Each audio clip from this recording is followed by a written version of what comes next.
संख्या का यही हाल रहा तो हमारे देश में भी तालिबानी ताकत जो है वो सर उठाएगी और अफगानिस्तान का हाल हो सकता है। नमस्कार, मेरा नाम है निखिल। आप देख रहे हैं न्यूज़ फॉर नेशन। बीजेपी के सहयोग कार्यक्रम में पहुंचे पर्यावरण मंत्री नीरज बबलू ने बड़ा बयान देते हुए कहा है कि भारत में भी जनसंख्या नियंत्रण कानून की आवश्यकता है। उन्होंने साफ तौर पर कहा कि अगर जनसंख्या नियंत्रण कानून नहीं आता है तो भारत में अफगान जैसी स्थिति बन जाएगी। साथ ही साथ उन्होंने कहा कि अगर जनसंख्या नियंत्रण कानून में देरी हुई तो यहाँ भी तालिबानी जैसी स्थितियाँ पैदा लेंगी, सर उठाएंगी। क्या कुछ कह रहे हैं नीरज बबलू, ये आप सुनिए।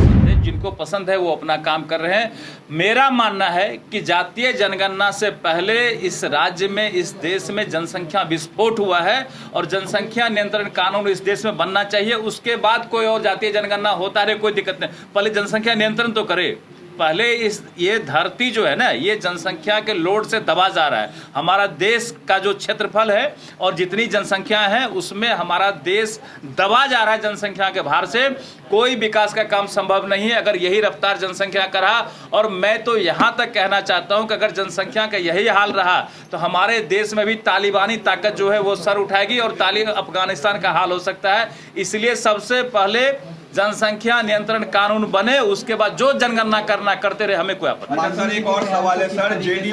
बीजेपी ने सवाल खड़ा किया था कि जेडीयू में 3 पावर पोजीशन पे पार्टी बट रही है, लेकिन आज जेडीयू ने जो पोस्टर लगाया पार्टी कार्यालय के बाहर, सभी नेताओं का चेहरा गायब कर दिया, सिर्फ मुख्यमंत्री का चेहरा है। ये जेडीयू का अपना समस्या, इस पर हम लोग कुछ नहीं बोल सकते। जेडीयू का समस्या जेडीयू के लोगों से पूछ रहा है और समस्याएं जब कम हो जाएगी तो ऑटोमेटिक है कि भीड़ कम हो जाएगा, जब लोगों का समस्या का समाधान हो जाएगा। और ये कार्यक्रम सोमवार से शनिवार तक चलता है, 2-2, 3-3 मंत्री बैठते हैं। तो ऑब्वियसली है कि भाई लोगों का समस्या का समाधान होता है। आज हमने भी दर्जनों समस्या का यहाँ समाधान किया, लोग संतुष्ट होकर गए हैं। लोगों के सामने जिस भी अधिकारी से संबंधित काम होता है उस अधिकारी को सीधा हम लोग यहाँ से फ़ोन करते हैं, काम करने का निर्देश देते हैं। जो जायज़ काम होता है वो होता है, समस्या का समाधान होता है। यहाँ सर एक सवाल है जी, ये हम नहीं कह रहे हैं, विपक्षी पार्टियां कह रही हैं कि जनता दरबार से कोई फायदा नहीं है।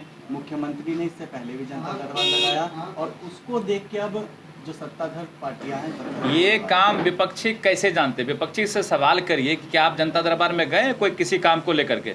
जनता दरबार में कोई पार्टी नहीं आता। जनता दरबार में जनता आती है अपने समस्याओं के समाधान को लेकर के, और जनता के समस्या का समाधान होता है, ना कि विपक्षी के समस्या का समाधान होता है। और विपक्षी के समस्या का समाधान कभी नहीं होगा, वो इंतजार करते रह जाएंगे, कभी उनको सत्ता पक्ष में आने का मौका नहीं मिलेगा। उनका सबसे बड़ा समस्या यही है और उनके समस्या का समाधान कभी नहीं होगा। उनकी संख्या काफी ज्यादा है सर, तो क्या लगता है उनके विधायकों को जनता दरबार पर लगाना चाहिए या लोगों की समस्या? बिल्कुल, जो लोग जनप्रतिनिधि हैं तमाम जनप्रतिनिधि को जनता दरबार लगाना चाहिए, क्योंकि जनता जिन्हें चुन के भेजती है, जवाबदेही देती है काम का, उनको काम करना चाहिए जनता का सुनना चाहिए और जनता के समस्या का समाधान करना चाहिए। और किसी पर फेंकने से काम नहीं चलता है कि मुख्यमंत्री लगाते तो क्या होता है, अब पार्टी में लगता है तो क्या होता। तुम लगा के करो भाई, तुमको भी तो मैंडेट मिला है, तुमको भी जनता चुन के भेजी, तुम भी लगाओ, तुम भी समस्या का समाधान करो। पता चले किसके यहाँ ज्यादा समस्या का समाधान होता है। उनका तो वो समस्या है नहीं, जनता के समस्या से मतलब नहीं, उनको खुद के समस्या का समाधान चाहिए, जो संभव नहीं। तो आपने सुना कि किस प्रकार से नीरज बबलू ने साफ तौर पर कह दिया है कि जनसंख्या नियंत्रण कानून जातिगत जनगणना से पहले आवश्यकता है। और भी उन्होंने विपक्ष को आड़े हाथे लेते हुए कहा, जिस तरीके से विपक्ष लगातार सवाल उठा रहा था कि सहयोग कार्यक्रम से कोई फायदा नहीं है, तो उन्होंने कहा कि वे भी जनप्रतिनिधित्व हैं, वो उन्हें भी जनता दरबार या सहयोग कार्यक्रम चलाना चाहिए।